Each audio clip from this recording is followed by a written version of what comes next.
స్నేహితుల్ని కూడా బాగా మిస్ అవుతూ ఉంటుంటారు. అంటే సినీ పరిశ్రమలో మీకు బాబుమోహన్ గారు, బ్రహ్మానందం గారు మీరందరూ బాగా దగ్గర కదా సార్? బాగా క్లోజ్. నాతో అందరూ అలాగే ఉంటారమ్మా. ఎందుకంటే నేను ఎవరితోనూ ఏం కాంట్రవర్సీ లేదు, నాకు పోలేదు నేను పడతాను. అందరూ అంటారు ఏదో అని, అందరూ కావాలని కూర్చొని కామెడీ చెప్పించుకుంటారు. సినిమాల మీద జోకులు చెప్తుమ్మంటే వాళ్ళు చెప్పించుకుంటారు. అందుకనే 40 సంవత్సరాలు బతకగలిగాయి. లేకపోతే కాంట్రవర్సీ అయితే ఎప్పుడు పంపించేవారు. ఏదో ఒకటి గురించి అనడానికి ఏముంది, అనాలంటే బోళ్ళు అనొచ్చు. నిజమే కదా సార్, అంతే. అంటే కానీ మీకు అనే అర్హత కూడా ఉంది ఒకవేళ. ఏదో అర్హత, ఎందుకంటే మీరు మీ స్వానుభవాలే కదా, మీరు 25 ఏళ్ళు రంగస్థల అనుభవం ఉందంటే అది తీసిపారలేని విషయం. ఆ రోజుల్లో మాండలికాలు ఇవన్నీ నేర్చుకోవటం అంటే తమాషానా. టీవీ వస్తుందని ఎవరు అనుకున్నారు కదా. నాటకాలు మొట్టమొదటి అసలు రేడియో లేని మనం లేవు. అవును. అసలు రేడియో దగ్గర ఏంటంటే వాయిస్ని ఎలా ఉపయోగించుకోవాలి, మైక్ని ఎలా వాడుకోవాలి, ఎక్కడ ఒత్తు, ఎక్కడ కామా, ఎక్కడ ఫుల్ స్టాప్, ఇవన్నీ నేర్చుకుంది రేడియో దగ్గరే కదా. అవును. భాష. కాబట్టి అక్కడ అది పునాది రాయి. తర్వాత ఈరోజు పురోగతికి అదే పునాది రాయి. తర్వాత టీవీ వచ్చేవాడికి ఏమైపోయిందంటే మాకే థ్రిల్, నాకే ప్రతివాడు ఫీల్ అవుతారు అది నటుడు. ఎందుకంటే నాటకాలు అంటే ఫోటోలు ఉంటాయి, ఇలా పెట్టిన ఒక యాక్షన్ ఫోటో ఉంటుంది, అలా ఉంటే అలా ఉంటుంది స్టడీగా. కానీ మనం నడిస్తే ఎట్లా ఉంటాం, మాట్లాడితే ఎట్లా ఉంటాం, అది ఎవరికి తెలియదు. మొట్టమొదటి నేను ఫీల్ అయింది నా లైఫ్లో, నేను ఎక్స్ప్లెయిన్ చేయలేను థ్రిల్ ఏంటంటే 2 నిమిషాలు. గోవింద్ చౌదరి అని టీవీలో ఉండేవాడు, ప్రొడ్యూసరు. ఆయన రికార్డ్ చేసి ఫస్ట్ డే పండగ వచ్చింది నాటిక. అదే నాటిక ఫస్ట్ రేడియోలో టీవీలో నా తెలుగు నాటకం ప్రదర్శించబడటం అదే. ఆ రికార్డ్ చేసి రే ఒకసారి చూసుకోండి వస్తుంది ఇప్పుడు అని చూపిస్తున్నాను చూపించాడు. పెద్ద యాంగ్షస్ ఏంటంటే నా బొమ్మ ఎప్పుడు వస్తే ఎప్పుడు వస్తాను. అంటే మనం నడిస్తే ఎట్లా ఉంటాం, మాట్లాడితే ఎట్లా ఉంటాం, ఎలా చూస్తే అసలు తెలియదు కదా. చూసుకుంటే ఆ 2 నిమిషాలు అసలు ఇక ఎవరిని చూసేది కళ్ళము నీళ్ళు వచ్చేసింది నాకు. అదొక అదృష్టం కదా. అవును అవును. ఆ రోజుల్లో అదేది. తర్వాత సినిమా ఇప్పుడు. సో అలా మీరు మరి సినిమా నటన మీకు అలా అమర్నట్టుగా అన్ని క్యారెక్టర్స్ అద్భుతంగా వచ్చి పడ్డాయి. ఒక్కొక్కటి ఒక రకం, ఒక అన్ని రసాలు, అంటే మధ్య మధ్యలో నవరసాల్లో లేని రసాలు కూడా పండించారు మీరు. అదే ఇప్పుడు ఒక మాట చెప్పినా నేను. చెప్పండి సార్. ఆర్ట్ అనేది ఒకటి ఇచ్చేది కాదు, ఒకటి పెట్టేది కాదు. వస్తుందా కొంత అబ్బాయిలు నీకు శరీరంలో శారీరకంగా అంటారే, నీకు ఒరిజినల్గా వస్తూ ఉండాలి. కోట శ్రీనివాసరావు ఇప్పుడు ఇవన్నీ చూశారు, ఒకసారి దివాయి అన్ని ఫోటోలు. ఇప్పుడు ఇవన్నీ చూస్తే ఏమవుతుంది, మీకు ఆశ్చర్యం వేస్తుంది ఎలా చేశాడు ఏంటి. అవును చాలా సార్. ఇన్ని పాత్రలు, పద్మశ్రీ దాకా ఇవన్నీ. దీనికి ఒకటి చక్కగా చెప్తాను. నీకు పెద్ద గుమ్మడికాయ అంత టాలెంట్ ఉంటే కుదరదు, అర్థమైందా. పెద్ద గుమ్మడికాయ అంత టాలెంట్ నా దగ్గర ఉంటే కుదరదు. ఆవగిందంత అదృష్టం కూడా ఉంది. అది అవునవును. ఆ 2 కలిసి వచ్చిన వాడే కోట శ్రీనివాసరావు. అద్భుతం. మరి ఆవగింజంత అదృష్టం ఇప్పుడు ఎందుకు వెంటాడలేదంటారు? ఎందుకు మీరు ఇంకా పాత్రలు వేయట్లేదు? పద్ధతి మారిపోయిందమ్మా. ఇప్పుడు ఏదో మారింది, కాలం మారింది, జనరేషన్ మారింది అంటారు. జనరేషన్ ఏం మారలా.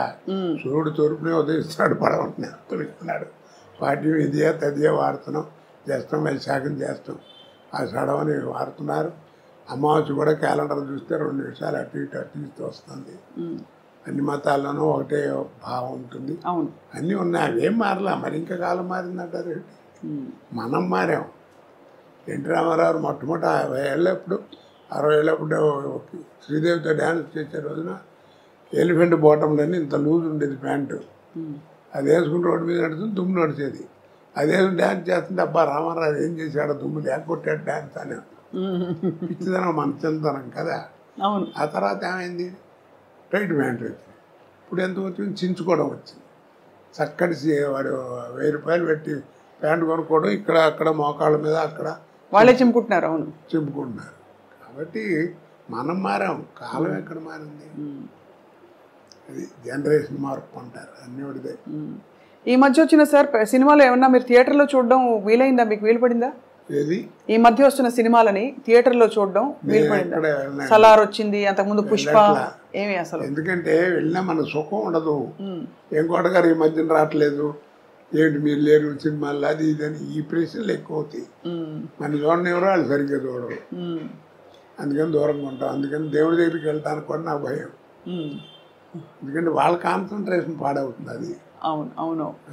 కానీ సార్ మీకు నచ్చుతున్నాయి ఈ మధ్య వస్తున్న సినిమాలు? మీరు ఏం వింటున్నారంటే అప్పటికి ఇప్పటికి ధోరణి మారింది, అంటే టెక్నికల్ ఆస్పెక్ట్స్ బాగా ముందుకు వెళ్ళిపోయాయి, దూసుకెళ్ళిపోయాయి అంటున్నారు కదా సార్? అంటే నేను వేరే ఉద్దేశంతో అంటాం కాదు, ఉన్న విషయం చెప్తున్నా. బాహుబలి బాహుబలి అన్నారు, అది రిలీజ్ ముందు పార్ట్ 1 పార్ట్ 2 రిలీజ్ ముందు 6 నెలల ముందు నుంచి మనకి బాహుబలి బాహుబలి అని ఉంచారు. దానికి తగ్గట్టుగా విజయం పొందింది, ప్రపంచ ఖ్యాతి పొందింది, దర్శకులకి అందరికీ పేరు వచ్చింది, అందరికి బాగుంది. కాదండి అంటలా. ఇప్పుడు ఎవరైనా చెప్పుకుంటున్నారా కదా? మరి అంత గొప్ప సినిమా కదా, మరి ఎవరు చెప్పుకోరే? మరి అదే ఓల్డ్ మాయాబజార్ తీసుకొచ్చామనుకోండి, ఇవాళ 6 ఏళ్ళ కుర్రాడి దగ్గర నుంచి 60 ఏళ్ళ ముసలాడి దగ్గర అందరూ వెళ్ళి కూర్చుంటారు. ఇప్పుడు దాంట్లో ఆ తివా సీటు వెళ్ళటం, రామలింగయ్య గారు, వంగర సుబ్బయ్య గారు ఆ తాంబూలం వేసుకోవడానికి పట్టం మీద కూర్చోవడం, లేవటం, నెమ్మదిగా వెనక్కి జరగకుండా మళ్ళీ ఇటు రావడం, కర్రలు వాటంతా నడిచెళ్తాం, చెప్పులు నడిచెళ్తాం. ఆ షాట్ తీయమనండి, ఇప్పుడు తీస్తారు, కానీ కోట్లు ఖర్చు పెడతారు. అప్పుడు ఇంతే ఉండే టెక్నిక్, కానీ చూపించారు కదా. అవును సార్. కాబట్టి నేను అందరికీ అదే చెబుతున్నాను, ఆ సినిమాలు చూస్తామంటే ఓల్డ్ ఈజ్ గోల్డ్ అంటారు.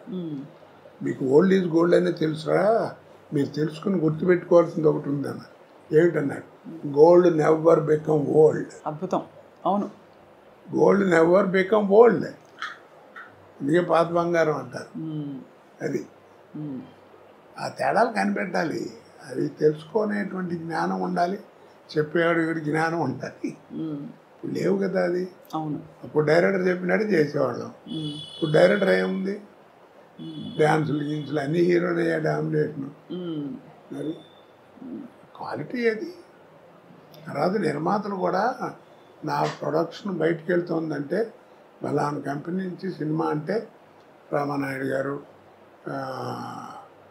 జగపతి రాజప్రసాద్ గారు, వీళ్ళందరూ పెద్ద పిఎపి సుబ్బారావు గారు, కేవీ రెడ్డి గారు, ఈ సంస్థలు ఏమిటి, ఆ సంస్థల్లో సినిమా వస్తుందంటే ఒక స్టాండర్డ్ ఉందని లెక్క, ఒక పద్ధతిగా.